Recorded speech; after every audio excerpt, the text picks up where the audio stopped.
กาดกำลังเอาเข้าลงมาโฮม เข้ากิโลมีปัจจัยดอกไม้ทุกเทียน ประจำอยู่นี่กับแม่นลูหลามไม่ได้เมจักเธอ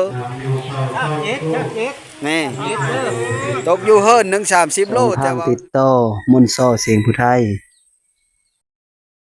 ครับสวัสดีและสบายดีพ่อแม่พี่น้องสุขผู้สุขคนมื้อนี้ค่อย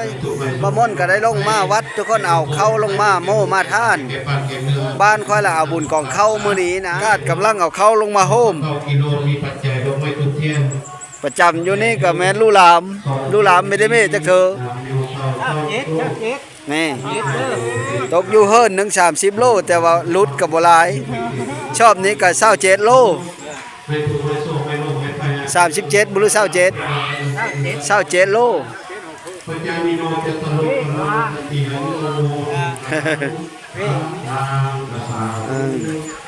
เพราะโฮมเชื่อกันบ่นี้นะเฮ้ย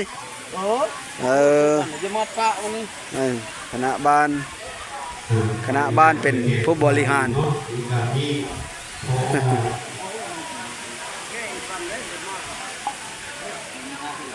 เพราะโฮมเชื่อกันเลยอันนี้ก็คือหัวแจกบ้านเฮา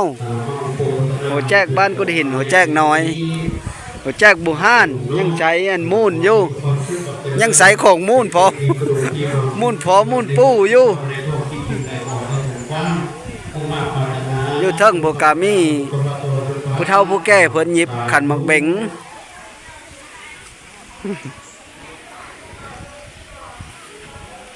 ได้หลายแล้วเด้แม้นจะได้2 ต้นแล้วบ่นี่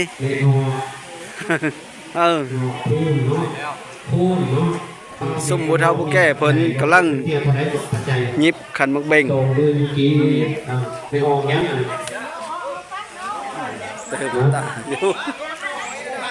ไม่อ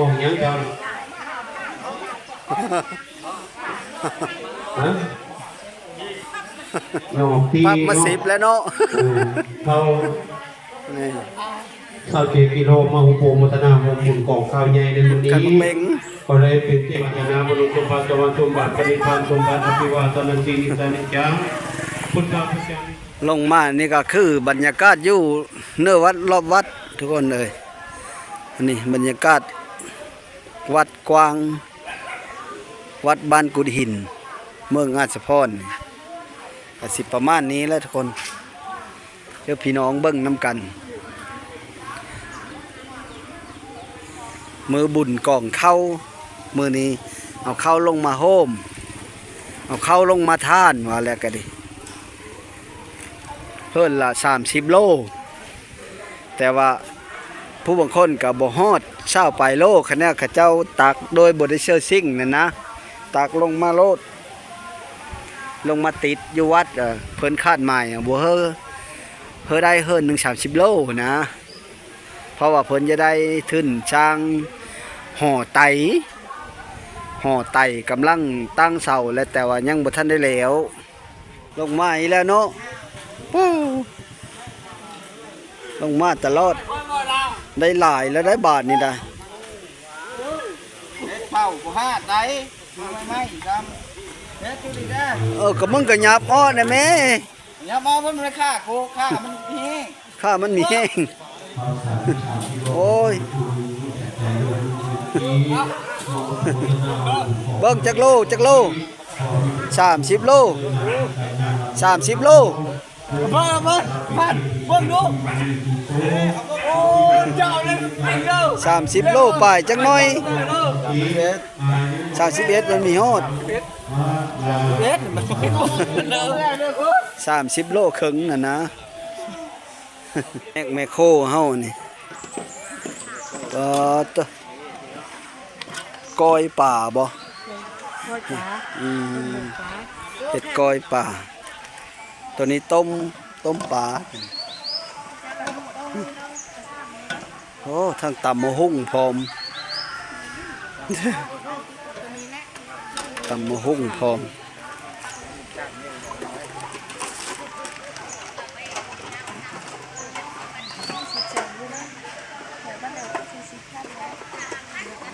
เจ้าตำมะฮุ่งนะบ่นั่นนะปอตะเพิ่งเอา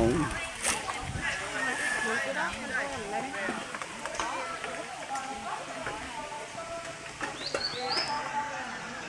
ก้อยป่าก้อยป่าตำมะฮุ่ง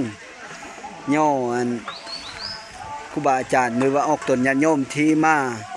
โฮมในงานบุญกองข้าวบ้านเฮามื้อนี้เสิร์ฟเจลเครื่องปรุงเลยเนาะล้นมันบ่งจองรถ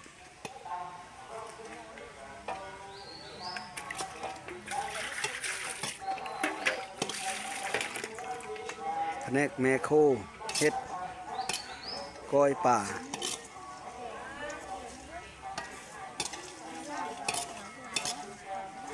ตำมะฮุ่ง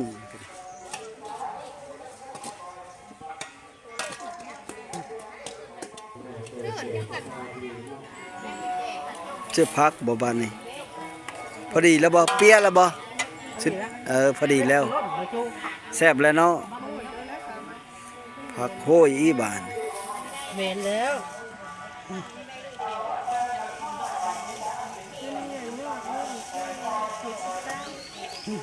79แล้วมื้อนี้ล่ะเขาเลิกทานมื้อนี้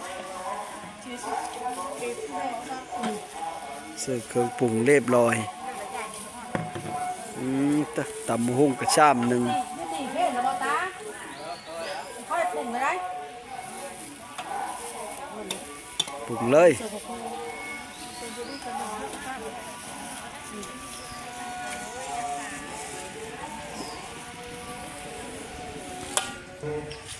จนน้อยตีเพศแล้ว โอ้เสื้อผ้าครับ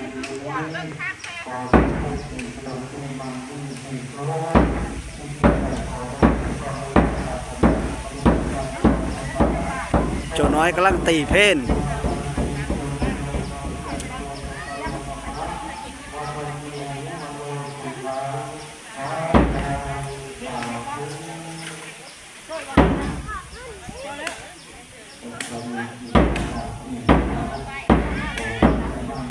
ดังคักกันเลย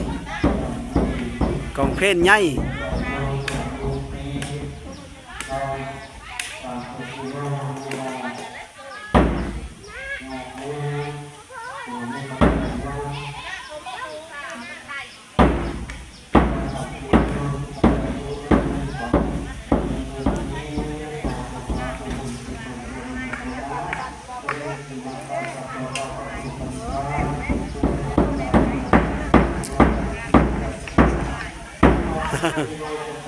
ได้เริ่ม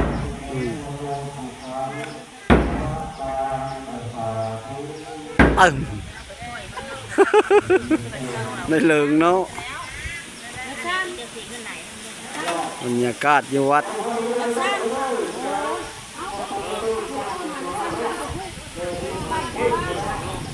โยตีเพศแล้วก็ตีเพศแล้วก็เสื้อเข้าโคแล้วบาทนี่เพราะผลยังหนาแถมมาหุกนี่เนาะ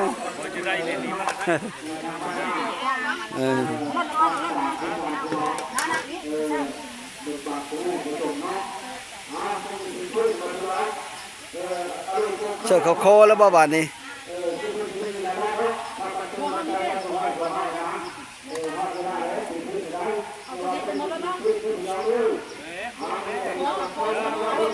โคได้คันมีโคผัดยันเนี่ยคู่เพิ่นมีกินดิบก็มี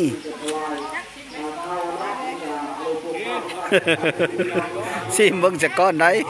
แซ่บบ่แต่แซ่บบ่ดีได้สองสามครับหน้าขี้ตำมะฮุ่งก็คักขนาดต้มป่าพร้อมชิมลงแล้วบ่แซ่บขนาดเนาะเอาลงมาเป็นรถไถเลยเอาลงมา3 บาทนี่เบิ่งได้ชูนผู้สาวได้ย่อมีนักเลยพอผู้สาวมาแล้วมีนักเลย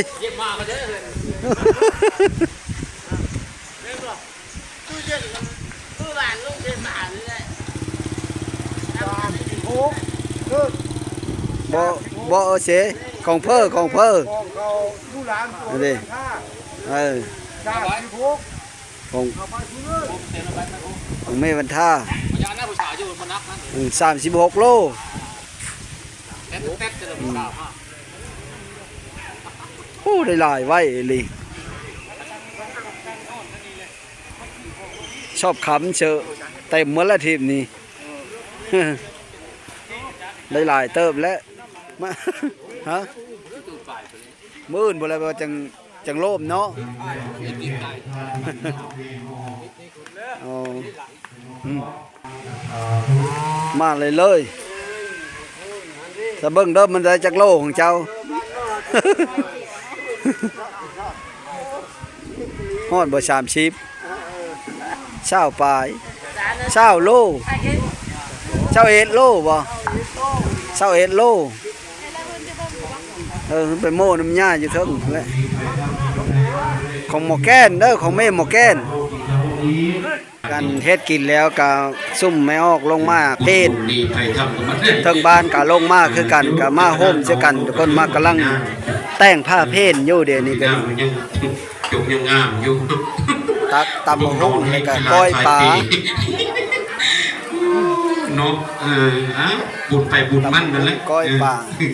ยิ้มปะใดไม่งอกหัวเหี่ยวห้องหัวกระยาเนาะ นิบคันบังเบงลงเพศแล้ว ได้ไวแต่เขาลุกบูชาพระธรรมพระสงฆ์เนาะ นี่ก็คือลงเพศ แต่งผ้าเพศกำลังแต่งผ้าเพศอยู่ บทร้องบทผ่านเข้าสู่โคตรลุสนานแกน่าจะอยู่ดีนะผ่านเข้าสู่ร้านใหม่ก็เป็นนะบุตรที่การปฏิบัติฝากตัวไว้ปฏิสัมพันธ์โยกโมได้โยกตายเป็นค่อยตู้ไถหน้าโลดหินเหี้ยตรงนี้บริเป็นรถประตูเป็นรถไทย สาวแด้ลงมาอีกแล้ว มาเท่าเพ่งลงมาเพศบุญบ้านเฮามื้อนี้ นับมือมันนับน้อยลงแต่ละบ้านแต่ละเมืองโอ้ยากถึงความบวกมียาก ตีเพศแล้วก็มีแม่ออกลงมาแต่เทิงบ้านผู้พักก็ลงมาเพศ คือปวดคนละกูอยู่เป็นไหม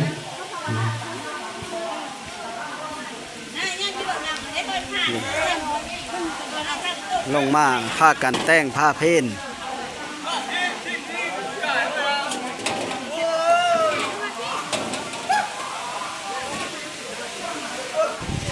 ไงป้าลงมาเพศ ลงเพศ แต่ถ้ากันลงมาแซวลงมาเพศคนนี่ก็คือแม่ออกชาวบ้านกุดหินลงมาเพศบุญกองเข้าบ้านกุดหิน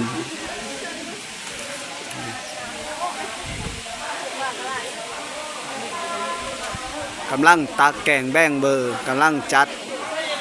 ผ้าเข้าถวายเพศ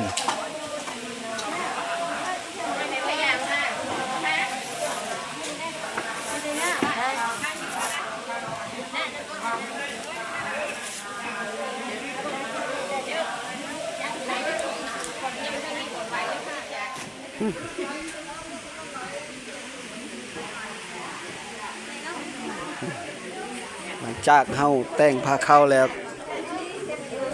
ย่อและบัน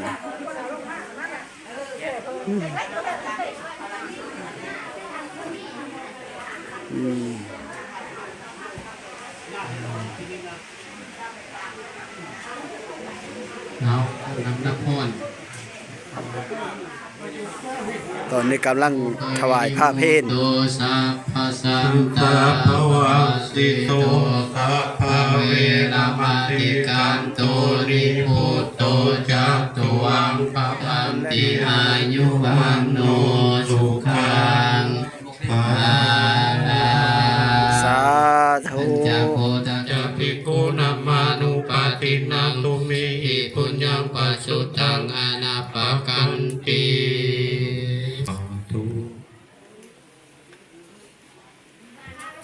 จากถวายผ้าเพลแล้วก็ครูบาอาจารย์เพิ่นก็กำลังสั่นเข้าทุกคนจากหญ้าเพิ่นสั่นแล้วก็เสสั่งมาแล้วก็เสสั่งมาแล้วเนี่ยจามีแล้วก็เอาลงมาเนาะเอาผ้าเข้าลงมาพอออกสั่นโตกินโต มาแม่ เพิ่นมาลูกหลานมึนมากินข้าว ไม่ได้ผมกินไม่ได้ เป็นเพิ่นกินไม่ได้กินข้าวไม่ได้จะลมแล้ว ดูมาให้ได้ทิศ มึนมาโจมไหม ไปเฮ้ย เอาลงมาจมลงมากินข้าวเย็นผ้าลมได้เย็นเลยนี่ญาเจ้าวาดวัดเฮาญามหาสมศรี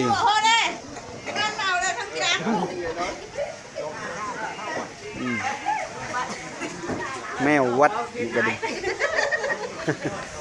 แมววัดเฮ้ยมือบุญกองเข้าน้ำกันเข้าวัดเข้าวัดตุยได้กินเข้าวัดเด้อทางลำจัดโคกของเข้าวัดตุยเด้อ ถ้าเวลาท่านกินเลยพูดแล้วมันบ้าฟ้าแล้วมันแยกยูมีญาติเศร้าเมนกลางเมนทึ่งเนี่ยมัน ต้นญาติโยมบ้านเฮาก็กินข้าวกับพากันอิ่มแล้วทุกคนถือว่าอิ่มแล้วว่าเข้ากันได้หลายแล้วเหมือนสมโคตรแล้วลงมาอยู่กินข้าวแล้วก็ยังลงมา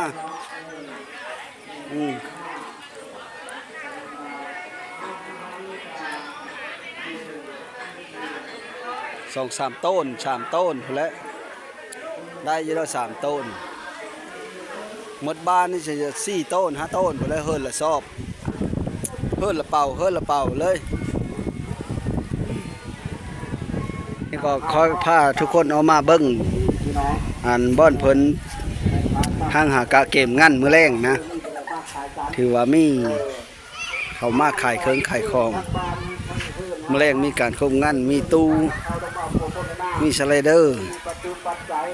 กำลังสีกลาง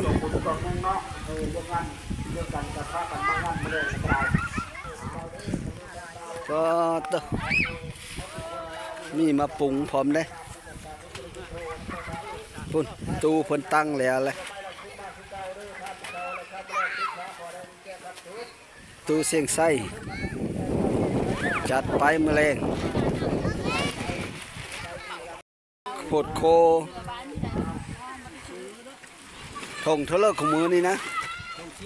9,000ที่ขายเล่และถุงเช้านะ ทงเศร้าขายเล่ ช่วงถุงเช้านี่ ขายเล่เนาะทงเศร้าทง10หอมลีเนาะ ขายล้ำขายเล่แบบนี้แหละ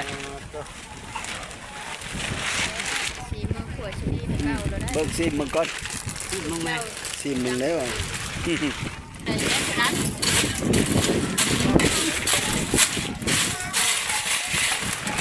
ครับแล้วเอาทงหนึง ส่งถุงเช้ามันก็เนาะ มันแป๊บแล้วเด้เป็นนานบ่ เจ้าถุง10 ทงหนึงเสื้อมันกระโพดทงหนึงเสื้อนี่ ถึกบ่ โอ้โหแม่นกว้ามแล้วสวะ บ่เถียง ทงหนึงมันเสื้อนี่ นี่ส่งถุงเช้าขายเล่เนาะ เดี๋ยวนี้พระเจ้าฮิตนั่นเด้เนาะว่ามาซื้อเครื่องเอง ส่งทงเจ้าฮะลิ้นเฮอเอาบ่หุ่นสไลเดอร์เลยได้สไลเดอร์เขาท่านในกลางได้อุ่นเลยจากคอยลงมามื้อนี้ก็ถือว่าขอจบคลิปไว้ชมนี้แล้วก็ขอบอกขอบใจน้ำพ่อแม่พี่น้องเด้อที่เข้ามาติดตามรับชมก็ขอเฮาอยู่ดีมีแห้งขอเฮาได้บุญหลายๆสุขคนสบายดีเฮาลำเฮาโลยเด้อสบายดี